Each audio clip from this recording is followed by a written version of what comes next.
द्वितीयस्कन्धः अथ दशमोऽध्यायः श्लोका 31 त्वक्षल्ममांसरुधिरम् एदो मज्जास्ति धातवः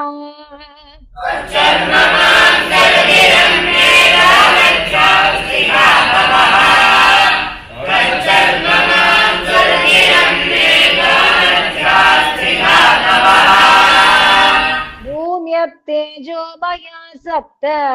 प्राणो व्योमम्बुवायुभिः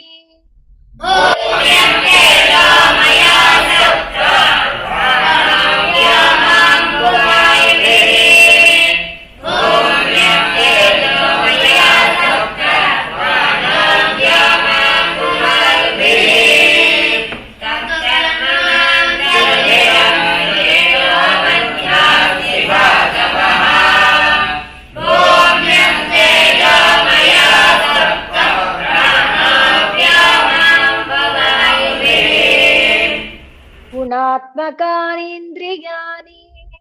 भूतानि प्रभवा गुणाः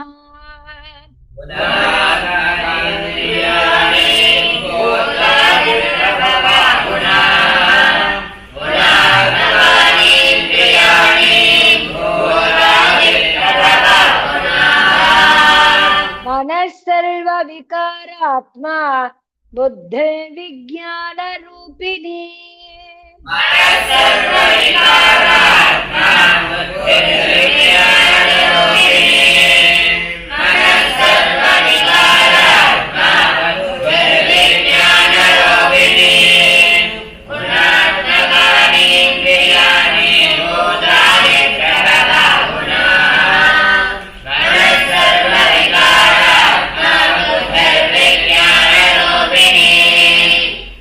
एतद्भगवतो रूपं स्थूलं ते व्याहृतं मया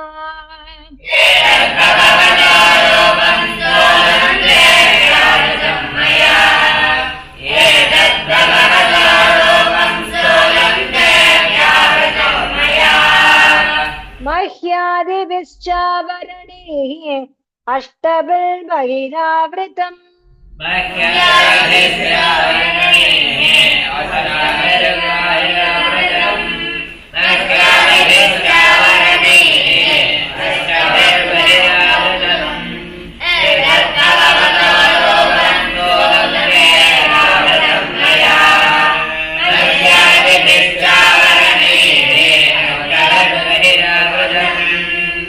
अतः परं सूक्ष्मतमम् अव्यक्तं निर्विशेषणम्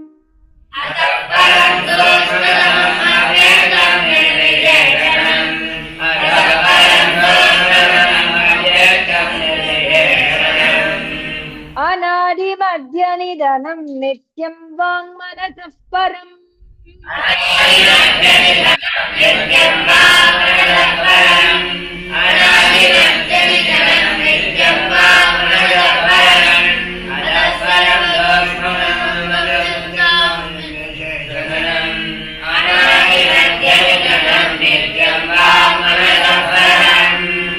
अमूनि भगवद्रूपे मया ते अनुवर्णिते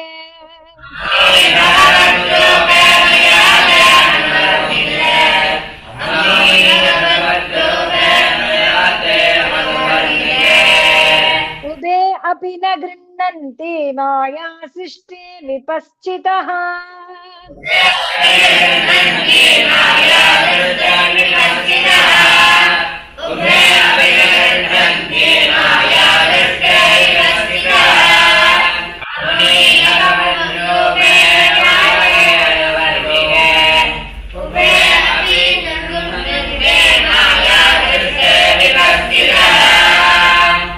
वाच्यवाचकतया भगवान् ब्रह्मरूपधृक्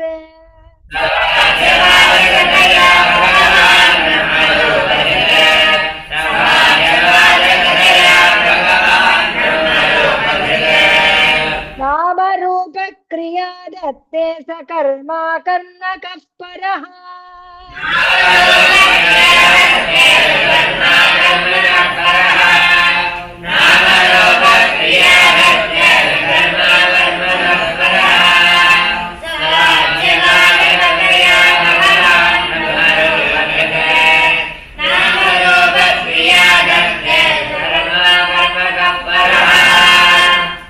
प्रजापतीन् मरुन् देवान् ऋषीन् पितृगणान् पृथक्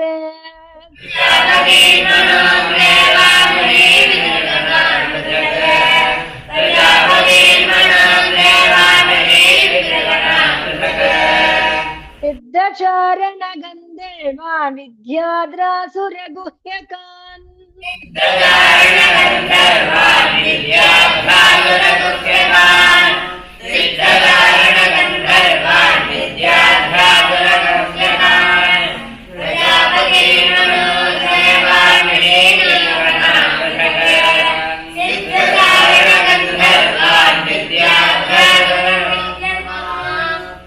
किन्नराप्सरसो नागान् सर्पान् किंपुरुषोरगान्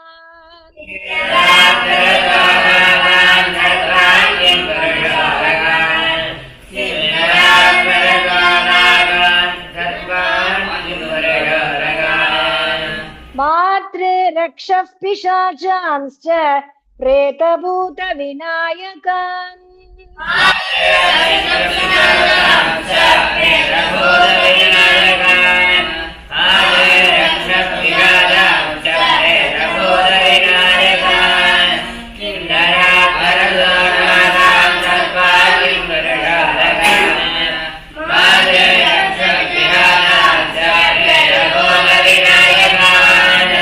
पुष्पाण्डोन्मादवेतालाड्यातुधानान् ग्रहानपि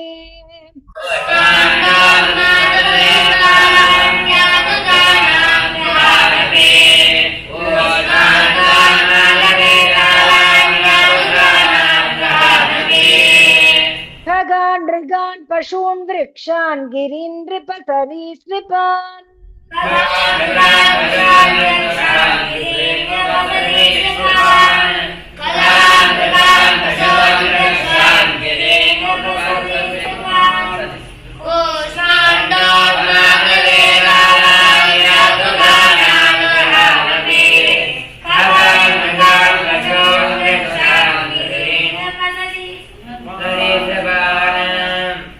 विविधाश्चतुर्विधा येने जलस्थलन भौकसः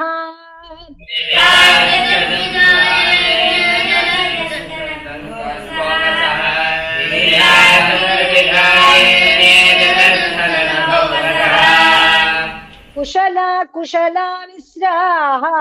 कर्मणां गतयत्विमाः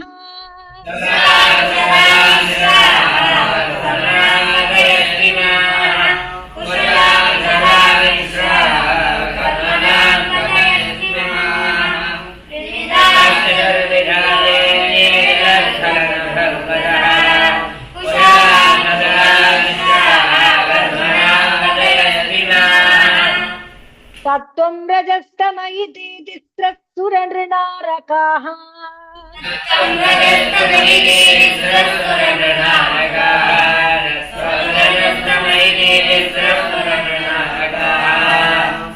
तत्राप्येकैकशो राजन् विद्यन्ते गतयस्त्रिधा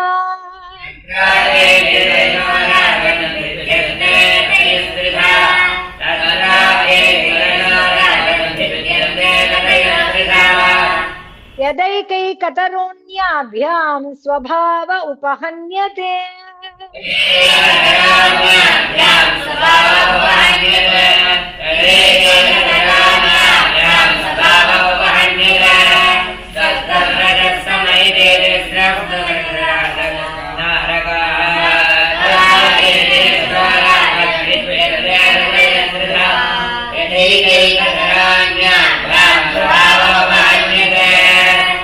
स ये वेदं जगद्दाता भगवान् धर्मरूपधृक्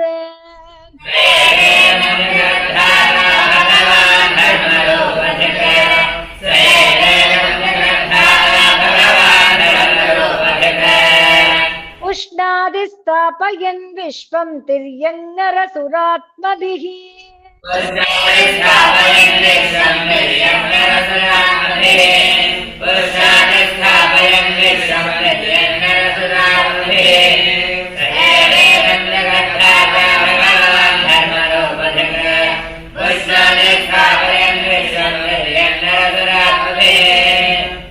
ततः कालाग्निरुद्रात्मा यत्सिष्टमिदमात्मनः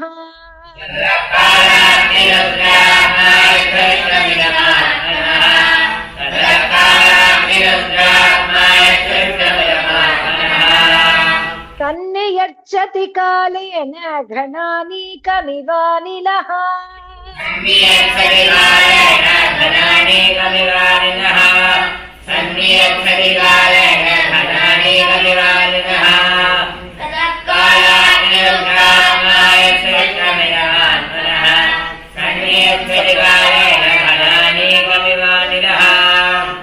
इत्थं भावेन कथितः भगवान् भगवत्तमः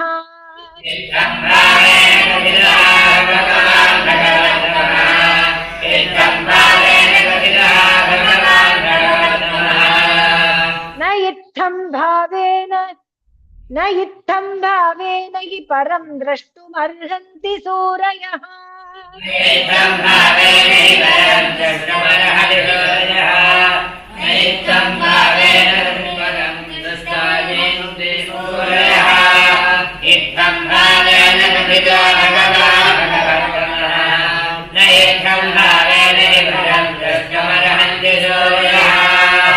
नास्य कर्मणि चिन्नादौ परस्यानुविधीयते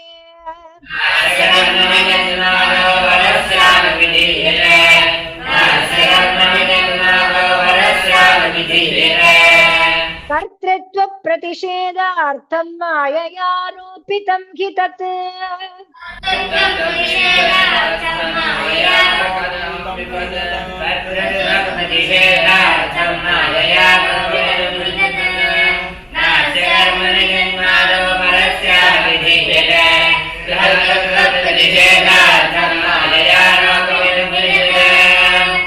अयं तु ब्रह्मणः कल्पः सविकल्प उदाहृतः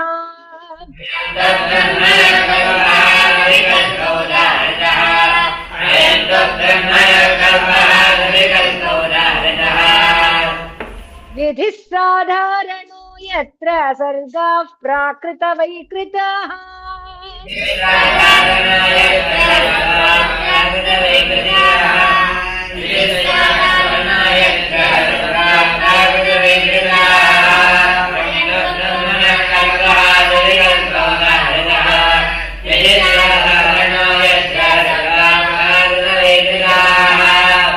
परिमाणं च कालस्य कल्पलक्षण विग्रहम्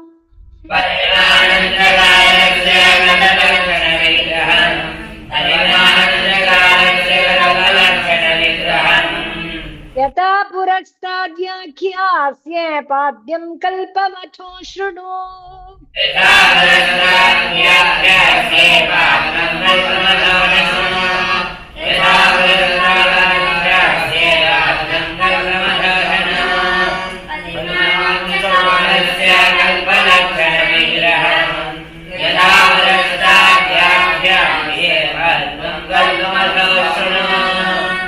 शौनक उवाच यदाहनो भवान् सूतक्षत्ता भागवतोत्तमः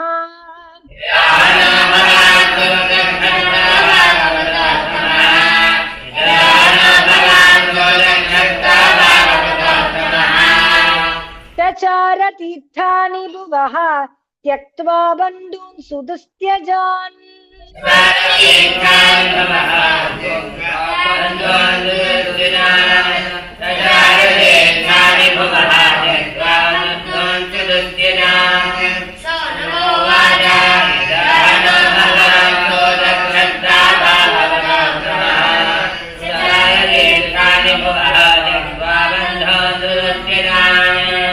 पुत्र कौशारदेस्तस्य संवादोऽध्यात्मसंश्रितः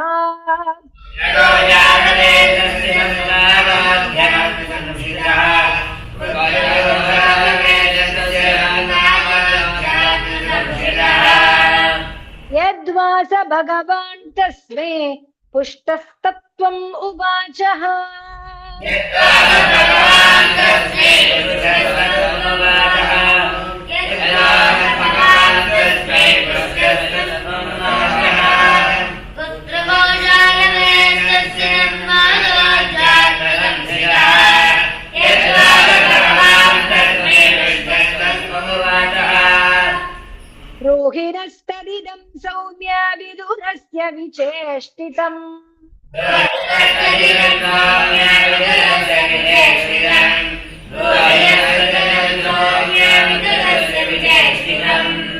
बन्धुत्याग निमित्तं च तथैव गतवान् पुनः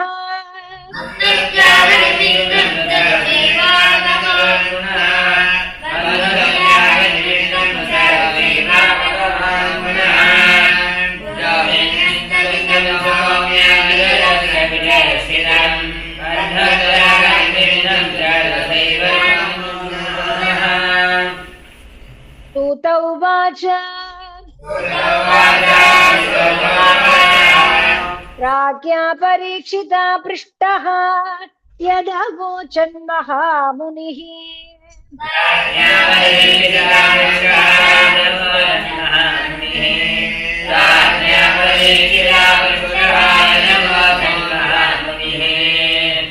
तद्वो विदास्ये शृणुत राज्ञः प्रश्नानुसारतः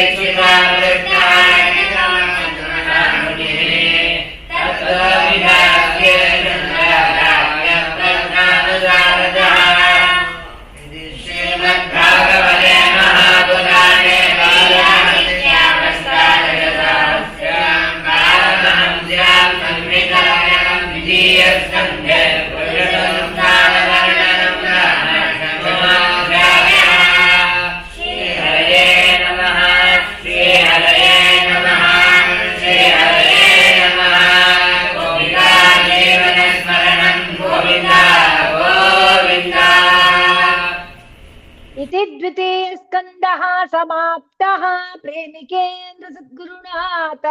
महाराज की जय।